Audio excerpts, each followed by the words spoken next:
नागपुर में आयोजित ओबीसी समुदाय के महामोर्चे में अनुपस्थिति को लेकर चल रहे विवाद पर कांग्रेस नेता नाना पटोले ने अतः चुप्पी तोड़ी है।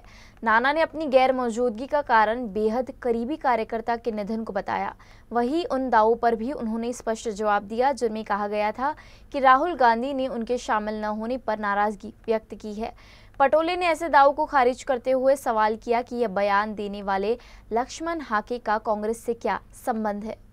मनोज जरांगे हा आमचा विषय नाही, ते कुठले पॉलिटिकल नाही, एका समाजाचं नेतृत्व करतात आहे। त्याच्यामुळे मनोज जरांगे पाटलांच्या बद्दलचं कुठले वक्तव्य मी करणार नाही, कारण की ते राजकीय नाही।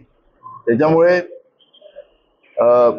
मूळ मुद्दा जो आहे की भाजपने हा जो विश्वासघात आदिवासींचा असेल, ओबीसी समाजाचा असेल, मराठा समाजाचा असेल जो केलेला आहे त्याच्यावरच आम्ही लक्ष केंद्रित करू। कोणाचं वक्तव्याचं काय आम्हाला संबंध नाही। राजकीय ज्या पद्धतीनं राजकीय व्यवस्थेच्या आधारावर जो या सगळ्या बहुजनाचं नुकसान झालेलं आहे त्याचं चित्र आम्ही बरोबर जनतेसमोर मांडू आणि निश्चितपणे लोकांनाही आता ते कळायला लागलेलं आहे की आम्हाला या लोकांनी फसवलेलं आहे।